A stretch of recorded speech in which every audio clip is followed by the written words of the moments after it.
Good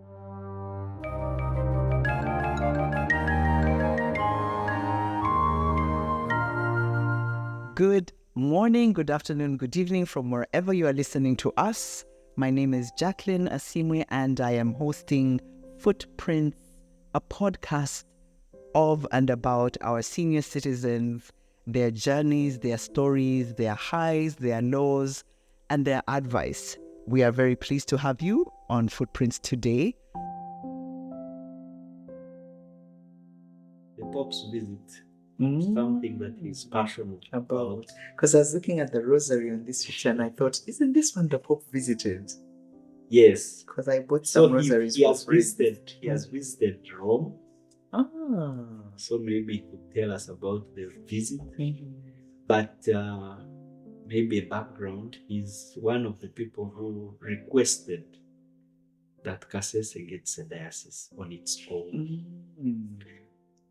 Him and a few friends thought they should go ask for an independent diocese, and they were told to write.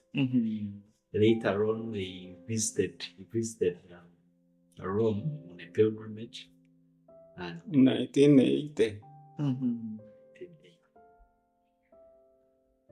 But in 1993, John Paul was coming to Uganda, and originally he was supposed to go to Mbarara. So he was on the committee that was supposed to prepare for his visit. Actually, he was the vice chairperson of the construction and decoration committee. So while they were looking at Mbarara, the airfield in Mbarara had landmines. So they were trying to get experts from Israel to come and clear the place. So he suggested, he said, but in Kasese we have airfield that does not have any problem. And Kasese is in the middle of the western, because Fort Poto and Hoima would come to Kasese, and Mbarara and Kabale would come to Kasese. So the people from the embassy, the Vatican embassy, bought the idea. So that's how the Pope goes to Kasese in 93.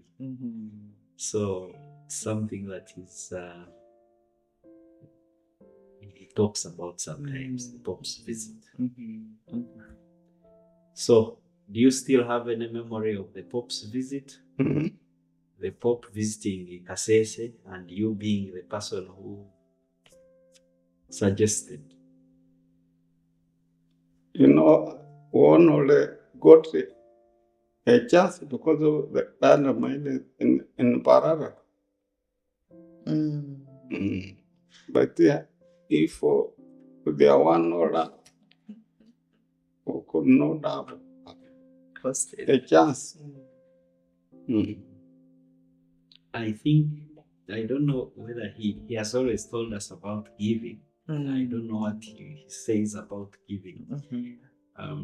Somehow the giving has spread into the blood, but there is something that he says about giving.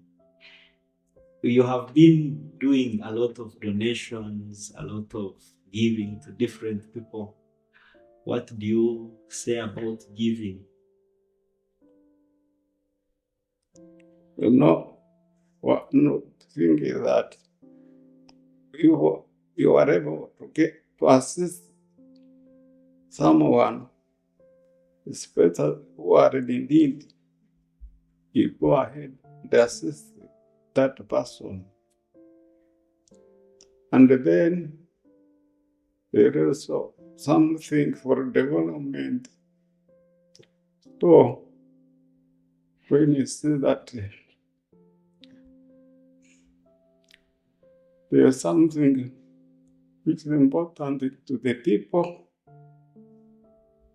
for development, then you assist to make sure that you also participate and then give encouragement to others so that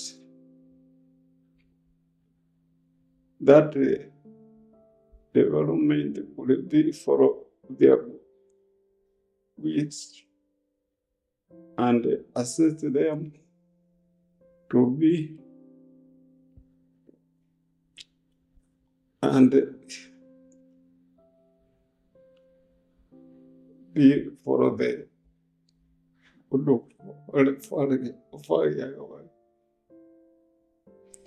and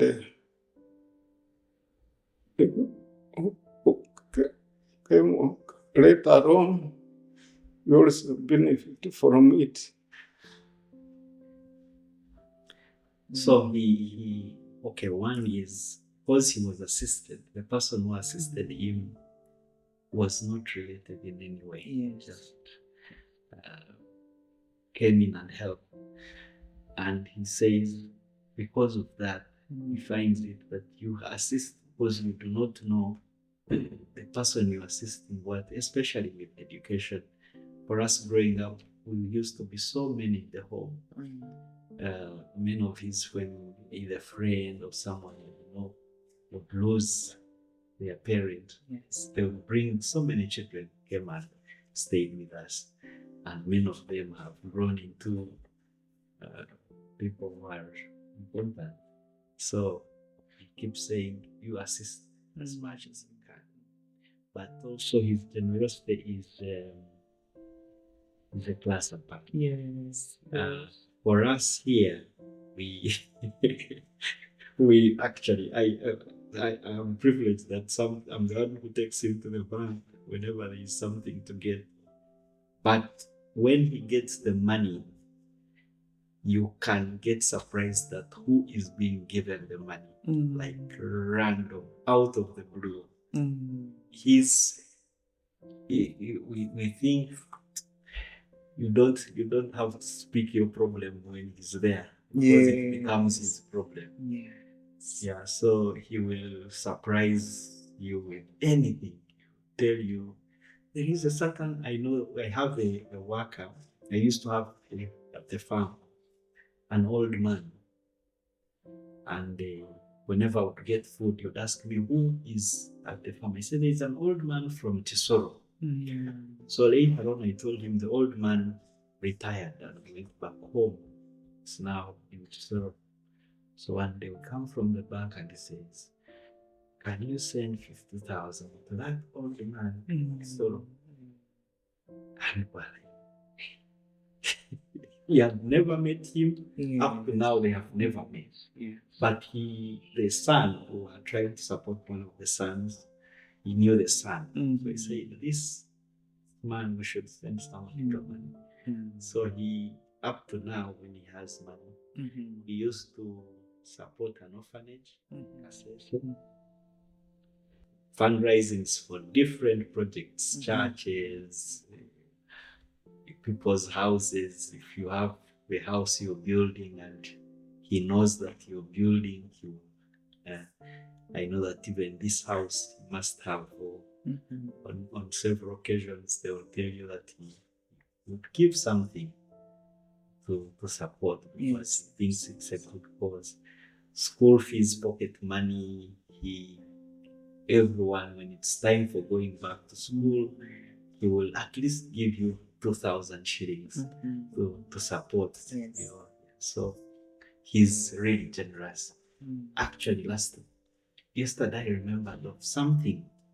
A friend of his was in trouble. He had accumulated a number of debts, and he was imprisoned. But because of that, he asked that a building be sold to clear the friend's debt. So there's a building that was sold just to clear it. Your father's building? Yes. Sold to clear somebody's debt? Yes. One of his good friends. Wow. Yes. So, you people, which friends do you have? He came to visit us at school. He came to visit me at school, I think in senior 2, and asked, how are the cows? Because the cows had actually come from this. We said, do you take milk? And we said, no. The whole school said no. So he told me, please go and pick a cow from home that is milking, so that these students can take some milk. Yes. Wow, we honor his story and legacy. It's really powerful that we'd have such generous people among us. And yeah, the many lives that have been touched, many who don't even know him, who will never know him. Yeah, it's an amazing story. Very amazing. And we are honored that he would even talk to us today. Yes, his story is it's just that you don't have the time, but it keeps building. If you came back another time, yes, he would build on. When we were doing an interview for that book, we actually came here 4 times to pick his story. So every time, I think in the evening you'll remember, I think I did mention this. So he has suffered 2 strokes. Yes. And that's why his speech is he actually, I think he can, but then some words so he needs to wait a bit. Yes, the memory comes. And the amazing thing also for those that will listen to Footprints is that we will let them know that there is a book, and I wonder how they can get a book so that we promote this story, because it must be told. Yes. So where can people get so we have not put the books so much into, especially for Kampala. When we are writing Kasese, we shall travel to Kasese. But around, of course, yes, you can. I have copies. Dr. Daniko has copies. Kasese, they are there. Bookshop, Catholic bookshop. The reason we wrote the book was not commercial. We were keeping a story. Memory, yes. And books will mainly be in libraries in the schools that he found. Yes. So the libraries of those schools have copies of those books. And then the people who know him, because in this there are many people who in Kasese especially, they hear about Bruno, but they don't know who Bruno is. Yes. No, and that's why we started Footprints also, that there are many people who know our elders, but we don't know their stories. And so we hope that this is part of telling his amazing, amazing story. Yeah. And thank you for sharing your father with us. Bruno, thank you for sharing your story with us. Thank you for the other welcome. Listeners, thank you so much for listening to us today. And until we bring you another guest, it is bye-bye for now.